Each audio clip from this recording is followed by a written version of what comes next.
Bonjour à toutes et à tous. Alors aujourd'hui, je vais prononcer une phrase qui va vous paraître un peu surprenante. Mon nom est ardéchois.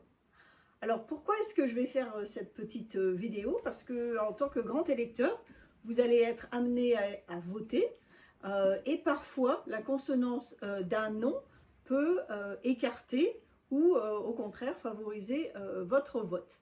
Alors c'est vrai que j'ai été surprise parce que alors que je sillonnais la campagne, j'ai entendu un commentaire, le suivant: c'est bien beau, elle dit que son parti c'est l'Ardèche, mais son nom n'est pas très ardéchois. Alors je vais vous expliquer un petit peu mon nom et effectivement les préjugés qu'il peut y avoir derrière ce nom. Alors, quand on regarde la formation du nom, c'est un nom à consonance anglaise, effectivement, donc qui est composé de deux parties, get, leaf. À l'origine, get, donc ça signifie la chèvre, et puis cliff, la falaise, le promontoire. Donc mon nom est issu d'un lieu-dit dans les Midlands en Angleterre, qui signifie le promontoire à chèvres ou la falaise des chèvres. Voilà, donc c'est relié à un lieu-dit.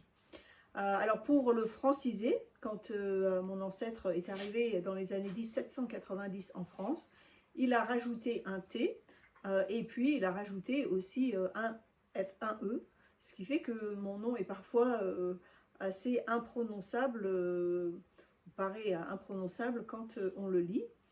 Alors si j'avais à prononcer mon nom en vivaro-alpin, donc en occitan local, eh bien je pourrais dire quelque chose comme Lobrau de la Chabras. Voilà. En alsacien, ce serait Geisberg. C'est un nom qui est connu pour la guerre de 1870 et c'est aussi un lieu-dit. Donc vous voyez, mon nom se rapproche de l'animal totem de l'Ardèche, qui est la chèvre, agile, intelligente, adaptive et un petit peu aussi arrogante, nous pouvons dire. Alors, cette famille qui est venue d'Angleterre a rapidement ancré son travail dans le savoir-faire français. Mon grand-père était un inventeur. Il est arrivé avec un brevet concernant le cuir, un imperméabilisant pour notamment les bottes. À l'époque, c'était très important. Et puis ensuite, son fils a racheté une usine en Lorraine qui fabriquait des loupes et avec donc les lentilles aussi, hein, qui font partie des loupes. Et il a ensuite inventé un procédé industriel qui a permis de créer en fait les verres de manière non plus artisanale mais industrielle et de façon à ce que les verres aussi soient beaucoup plus précis et apportent une correction plus fine aux personnes. Et grâce à cette invention, il a obtenu de nombreuses médailles au niveau mondial et aussi dans les expositions universelles de Paris. Alors, vous voyez, mon nom,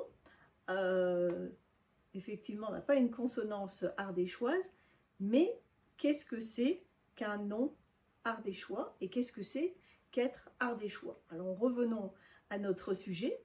J'ai fait une petite analyse sur les grands électeurs qui composent donc ce corps électoral qui va voter le 27 septembre pour les sénateurs, sénatrices qui iront ensuite porter la voix ardéchoise à Paris.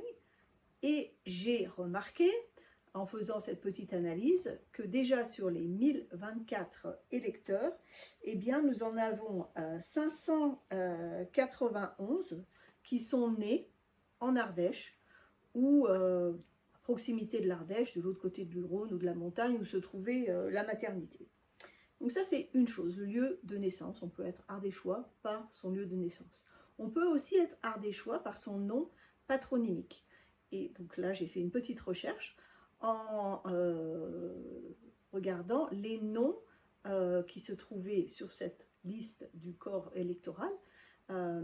avec les noms qui se trouvaient sur les monuments aux morts de la Première Guerre mondiale, 14-18, puisque à l'époque, les gens bougeaient peu et les soldats dont les noms sont inscrits sur ces monuments sont des personnes locales.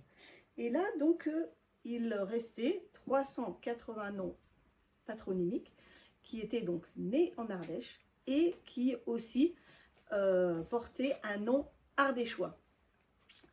Alors, ça fait 37% du corps électoral qui combine un nom patronymique et un nom de naissance. C'est très bien.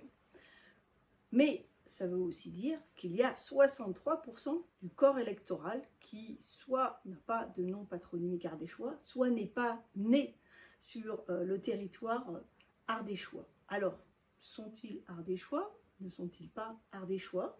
Donc c'est une question sur laquelle on peut réfléchir et on peut se dire qu'est-ce que c'est qu'être ardéchois? Est-ce que c'est porter un nom?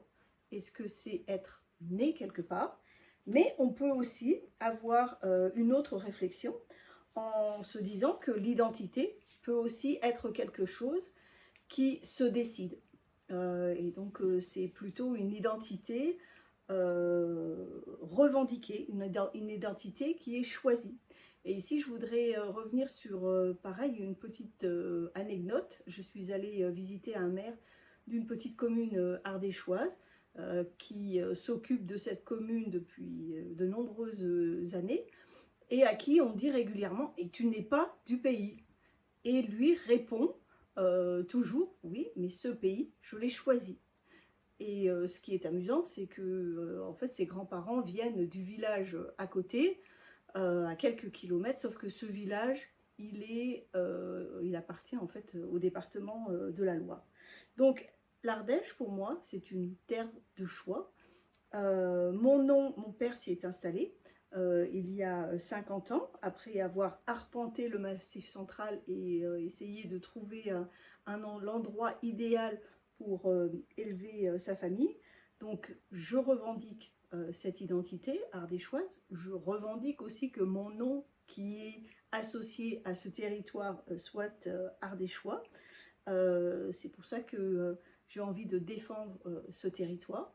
Et maintenant, la question que j'aimerais vous poser, c'est vous vous sentez ardéchois de sang, ardéchois de nom, ou ardéchois de cœur, ou peut-être tout à la fois. En tout cas, j'espère qu'un nom ne sera pas non plus un obstacle ou au contraire quelque chose qui vous invitera à voter pour une personne ou pas une autre. Je pense qu'il faut aussi réfléchir à l'identité choisie, à l'identité revendiquée et pas parfois aux identités qui peuvent être aussi subies. Merci. J'ai oublié de vous montrer les photos de ces personnes Getlif.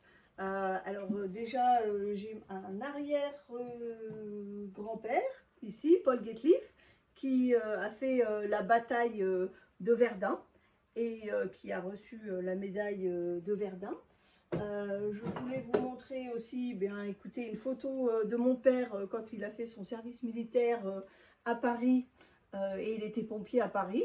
Voilà, c'est un métier qui est maintenant indispensable dans nos campagnes ardéchoises.